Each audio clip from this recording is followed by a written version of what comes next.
Hello and welcome back to the Lincoln Loco 2. Hope you're doing well today. Today we have got two very local games to Lincoln, well quite local games to Lincoln at least. We've got Peterborough at home first of all before we travel to Nottingham to take on Nottingham Forest in the Championship of course. Since you were last here, results starting to sort of replicate what we should be expecting I think. We had a really good start to the season where we were winning quite a few games and getting some decent sides. Since then, form has started to drop off a little bit. We've still been quite decent to be fair, but it's dropped off a little bit. Now you were last here for the draw to Portsmouth and the win against Millwall. Two pretty decent games. Since then we played a whole bunch of games to get through to these two local derbies. Since then we've actually only scored 4 goals, which isn't particularly good, but we have had quite a decent defensive record as well. The game's been quite boring if I'm honest with you. Nothing really spectacular. First of the 4 goals came against Leeds United in a 1-0 win against them where Gary Langley scored in the 94th minute to pick up 3 points. That was a crucial 3 points. That is a kind of 3 points that we've won right at the very end of the game that might reflect at the end of the season if we have to go all the way to relegation battle or in a promotion battle or something like that. They are 3 very important points we gain against Leeds. Unfortunately, we couldn't do it against Crystal Palace though. Alan Bell scored a goal in the 45th minute to put us 1-0 up actually, but in the second half, Crystal Palace came back and took the victory away from us, which is a bit disappointing considering we were winning that game. We won the next game though against Sheffield Wednesday. The third of the 4 goals was scored by Lee Phillip in the 79th minute, getting himself back on the score sheet after a brief hiatus away from the score sheet. He's back on it, getting the win for us against Wednesday. The following game though was a 2-0 defeat, this time to Derby County. Donker with an own goal right at the end sealed the defeat unfortunately. So that was a bit of a disappointing one, but we bounced back again against Barnsley. Alan Bell scoring another very late goal for us in the 93rd minute this time. So we've had some late winners, very late winners. We could have easily dropped 4 points since last episode, but we've gained an extra 2 points against Leeds and Barnsley with some last minute goals. The next 2 games were both defeats though. A 1-0 loss to Sunderland and then a 2-0 loss to Huddersfield. Weren't particularly brilliant. And actually we've scored 6 goals in between episodes. So I missed off the Charlton draw. A 2-2 draw against Charlton. Alan Bell with 1 and they scored an own goal at the very end of the game. So they scored 2 goals pretty early on. So great way to come back into that game against Charlton. We fought our way back into it to pick up a point. So mixed results I've got to say. A couple of wins, a couple of losses and a draw in there as well. It's okay. We're still pretty high up the table. We're still 8th in the table, which is really good. It's still better form than I would have expected, actually, if I'm honest with you. I would have expected us to lose most games this season, but I think we've sort of had 50-50 form there in between episodes after a really fantastic start to the season. As I say, we are 8th in the table still, which is really good. On 25 points after 16 games, our target really should be 50 points. 50 points is kind of what you need to avoid relegation, so we're already halfway there, about a quarter of the way through the season or so. So I'm pretty pleased with that. Peterborough and Forest are both ahead of us in the table. So they're going to be very tough games today. Peterborough level on points with us, but better goal difference. And Forest are 3 points ahead of us. So tough games coming up today. Fingers crossed we can get the results we want though. Not a lot of news in between episodes either, actually, I've got to tell you. Nothing really major happening. A few contracts have been offered to players to retain their contracts for another season or so. Because they complained about wanting new ones. So we gave 1 or 2 new contracts out to players, but that was about it really. This is the lineup for today's game. We've not really rotated much recently, and perhaps that's sort of starting to impact why we're losing a few games as well, because we're not rotating, we're not resting players enough maybe. That could be an issue. McClement starts in goal today with Turiak at left back because Simpson has just come back from an injury, so he can't play yet. He's still coming back from an injury. He might feature in the Forest game, but hopefully he'll be back pretty soon. Coates and Smith start in the middle because, again, we've had a bit of an injury crisis at the back. Mike Coates came in after Thomas and, where is he down here? Mark Hunter have both had injuries recently, so they've missed out on games. It meant that Mike Coates had to come in, and to be fair, he's played quite well, so we've kept him in the squad alongside Carl Smith. Emmanuel Prince still playing at right back. He's been very good so far this season. The midfield still not changed since last episode, and it's not going to change all season because Donker, Burton and Bell are absolutely incredible players, and I'd love to try and keep Burton and Bell on permanently at some point because they are really top-class quality players. Langley's playing very well. He's got a new contract. He's one of the new players that we gave a new contract to. He's starting on the right-hand side. Butler starts on the left today because we've sort of got a gap in that left wing position as Turiak's having to fill in at left back, although left back is his actual natural position, so technically, Turiak's filling in the attacking midfield, but at the moment, we haven't got an attacking midfielder. So Turiak's sort of our go-to in that position. So Butler fills in, and then Phillip is again leading the line. Only got 6 goals after a really fantastic start where he scored 5 goals in 6 games. His goal scoring record has dried up a little bit, which is a little bit worrying, but I'm still confident he'll score 20 goals this season. Right then, kickoff is upon us here today. We're at home, so hopefully we're going to have a good victory today. Hopefully the home crowd will get behind us. Hopefully we'll have a sellout as well. That'd be quite good. We have had some sellouts already this season, which is really good stuff. Of course, our stadium's only about 5,000 seater stadium, so it's not hard to get a sellout in the Championship when we've got away sides bringing at least 2,000, 2,500 fans. I would expect today to be a sellout though. It's not long to get to Peterborough. It's only about an hour or so away from Lincoln, Peterborough, so I reckon a lot of fans will come from Peterborough to watch this game. So far though, it's not been a particularly entertaining game. It's been very, very cagey as we reached the half-hour mark with only 2 shots in the game, both going towards us, which is quite positive, but we need to be getting some more shots on target. We need to get Philip involved in the game a bit more, our attacking midfielders involved in the game a bit more. It just seems like a bit of a midfield battle at the moment. But as we approach half-time, there may be no highlights in the game at all. Nothing in the first half, so hopefully the second half picks up in our favour, of course, that is. To be fair, Peterborough haven't really brought many away fans. Only 700 have come with them, which means over 3,500 are actually Lincoln United fans, which is pretty good going out there today. The 4,500 people that are here, though, they are going to be disappointed with today's proceedings. We're 63 minutes into the game and still not a single highlight. We'll make some changes. Philip just not playing well. He should be playing well, but he's not. So Pardo's going to come on for him. He's also just come back from an injury as well, so that's why he's not played particularly well. He's got rubbish match sharpness. And again, a lot of his players are just not really rotated. They come on as a substitute, and that's about it in games. Ross Burton's not really getting into the game either, so we're going to bring Mel Goff on for him instead as that deep line playmaker. They're the 2 changes that we'll make. Hopefully that's going to work in our favour. An actual highlight. 68 minutes into the game. The first one is here. Butler plays it back to the substitute Goff, who plays it back to Coates. Into Bell, back to Butler. Butler coming forward, open, shoots from distance, saved by the goalkeeper. And that's the highlight, unfortunately. So not a very entertaining one, I've got to say. And it doesn't look like we're going to score on it, really, if I'm being honest with you. Interesting, Peterborough have just brought on Stephen Robbins. They poached Stephen Robbins from us on near deadline day, to be fair. Their man's just been... In fact, Stephen Robbins... it's Chris Robinson. Have I just got the wrong person? Well, Chris Robinson's been sent off, but no, Stephen Robinson is playing at left wing back there. That's okay. This guy, Asai, as well, he is also another player that we tried to sign, Asai, but Peterborough poached him from us. So actually, there's a bit of a rivalry going on here because Peterborough have poached 2 of our signings that could have made our team a lot better this season. Hopefully, though, we're going to beat them today to get some revenge as Peterborough have made the tackle there. The ball forward isn't brilliant. Coates collects it and now has a lot of time to do something with it. Plays it up towards Butler, in towards Goff, and there's not really anyone supporting him as Turek starts to come forward with the ball. Cuts inside, in towards Bell. Bell out to Prince, who's absolutely unmarked. Can he put the cross? And he does. It's cleared, but only as far as Bell once again. Prince with another chance to do it. Butler at the far post puts it over the bar. We need to go very attacking, I think, with 10 minutes to go. Get creative. They're down to 10 men. We've really come into this game with 12 shots to their 1 shot. Is this going to be another Portsmouth where Portsmouth had 1 shot? We had about 50 million, and yet we got a 1-1 draw. Though Peterborough have hit the crossbar from their second shot of the game from the corner there. Luckily enough for us, it hasn't gone in the back of the net, and really we should have won this game today.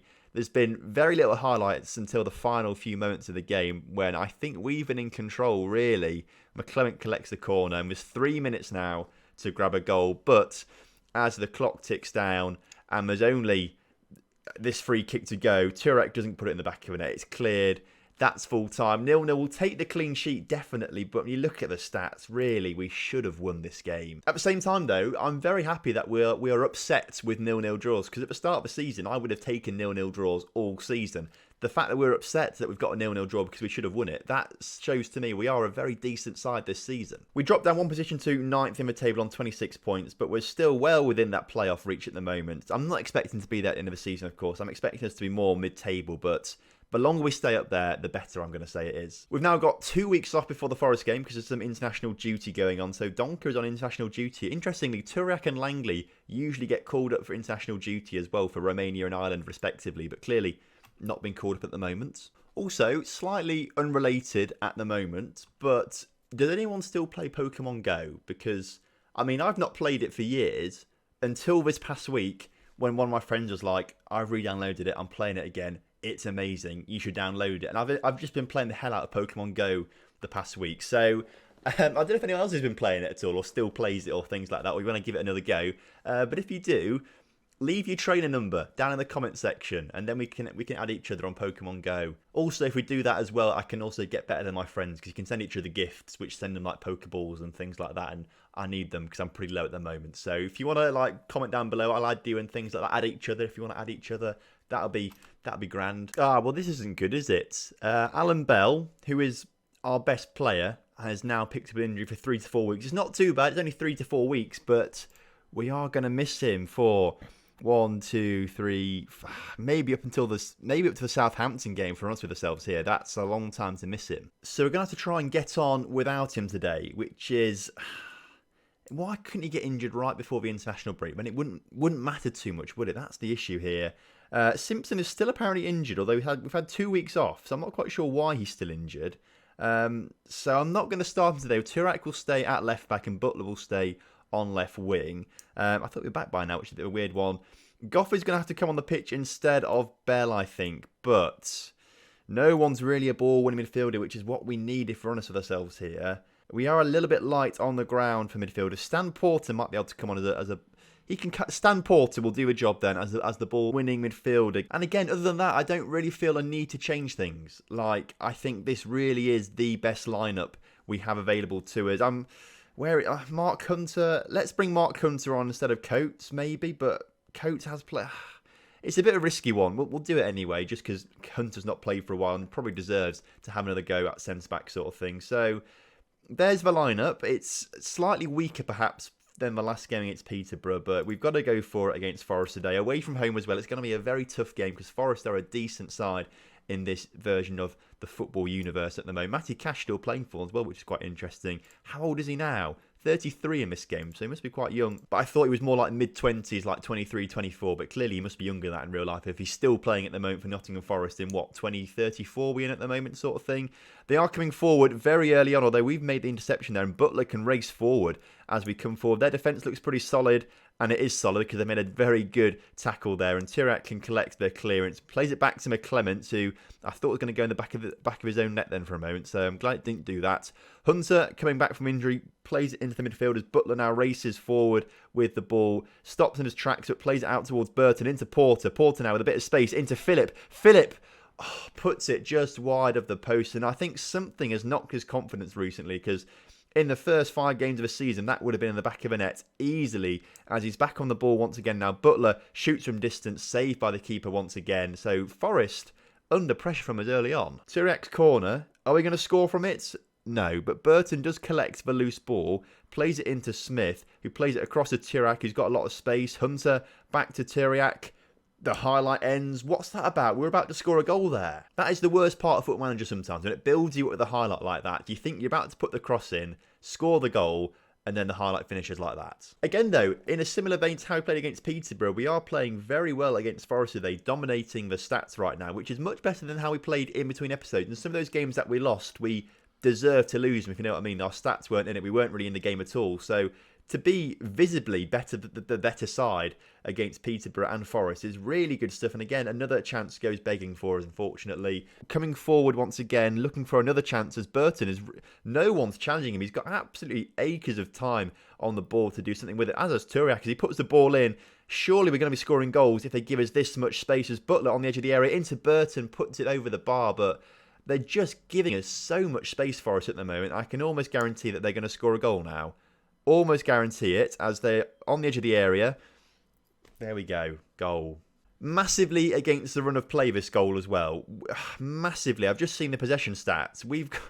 They've only got 33% possession. We've got 67% possession. It's a fantastic goal. Well, it's not a fantastic goal. It's bad positioning from McClement, because the ball was pretty central, to be fair. It wasn't like it was going in the corner. McClement should have saved that. But look at these stats. We are on top. We deserve to be winning, and yet we're not. And I suppose that kind of is the difference in quality between the two sides. We do have a good few players with Championship current ability, but Forest will have players with Premier League current ability, and they have that kind of ability to just have one chance in the game and score it like that. Whereas we've had 14 chances and not put any of them in the back of a net, unfortunately. And it looks like Forest coming forward again might have another chance to seal his shot once again blocked. But he looks like a very dangerous player, Seal. He's the one who scored the goal, obviously. We're going to go more attacking, I think. And we're also going to say get creative out there. We need to be doing something out there. Butler's picked up a knock. So I think we're going to swap him and Philip over on the left-hand side, and then we'll bring Pardo up front to take over Butler. We've got half an hour to try and grab a goal out of this, try and get something out of this game. We deserve it. We definitely deserve it. We've been the much better side here today, and if we lose it, it's a travesty, really. I think what we do is we take Porter off for Mel Goff and make him a Carolero sort of thing. I think that might be a good thing to do. And then Donker's going to come off, and we're going to bring Tyler Monk on in that attacking midfielder position. We've got to try something out there. We've got to do something a little bit different. We have to push forward now for another goal, as Forest have taken a 2-goal lead now against the run of play, as it has been all game sort of thing. We'll watch the replay now. I can't believe we've lost this game, but again, it just is that golfing quality. Although we have been the better side on the day, they just take their chances better than we do. And to be fair, I don't think McClement could do much more with that chance, if I'm honest with you. So we've got 10 minutes then to demand more, go very attacking, try and grab 2 goals. I don't think we're going to do it though, and it's such a shame. Goal kick for Forest though. Perhaps this is a chance to get one of those goals that we need at least, as Burton on the ball plays it into Tyler Monk. Burton back to Turiak, which is a quite nice ball. Turiak coming forward into Monk. Monk to Goff on the edge of the area. Goff out to Prince, who can put a cross in. Does put the cross in. It's turned in by Pardo just about, who runs to get the ball. Goes back to the centre circle now. We've got 4 minutes to grab a goal, plus added time, of course. So great work. I thought it was an own goal, to be fair. Pardo must just get his toe on it somehow. Yeah, he slides in there. Could have been a foul on their number 15 as the number 15 falls to the floor, but Pardo does turn it into the back of the net. We have got minutes now to demand more, grab a goal. 5 minutes of added time is a lot of time to grab a goal, but are we going to be able to do it as the clock ticks down? 10 seconds on the clock. Monk coming forward, gets the ball across to Langley, doesn't get it across to Langley, and now all Forest have to do is keep possession. They've done that, and they've won the game 2-1. Stat-wise, we massively deserve to win that game, but it's one of those things in football, unfortunately. So we're going to have to try and build from this. We've got 2 games against Burton Albion and Preston North End coming up next, who are 24th and 23rd. We have to win those games if we want to try and keep a top half finish open to us this season, which I think we can do, judging by how we've played so far this season. And fingers crossed, we'll get some big wins to recover a bit of goal difference, because I think we're only on +3 goal difference now. We need to be a bit stronger than that, so hopefully we get big wins against Burton and Preston. So we've now had 5 games in a row without winning, although we really should have won those Peterborough and Forest games, which is a great shame. Next episode, we're going to go for Southampton and Brentford right on the turn of the year for 2031. I don't know why I said it was 2034. It's 2030 right now. 2031 is the new year we're going into. So we can look forward to that. Hopefully by then we'll have identified some targets to scout and transfer and things like that. So fingers crossed, by the Brentford game, we might have 1 or 2 players already lined up to come into the squad, which would be pretty decent. So we'll look forward to that. Hopefully some positive results in between episodes. But Southampton and Brentford coming up next. So thank you very much for watching today's episode. If you've enjoyed it, please do drop a like on the video for me and subscribe to the channel if you're new around here. And I'll see you next time for some more Lincoln Loco action.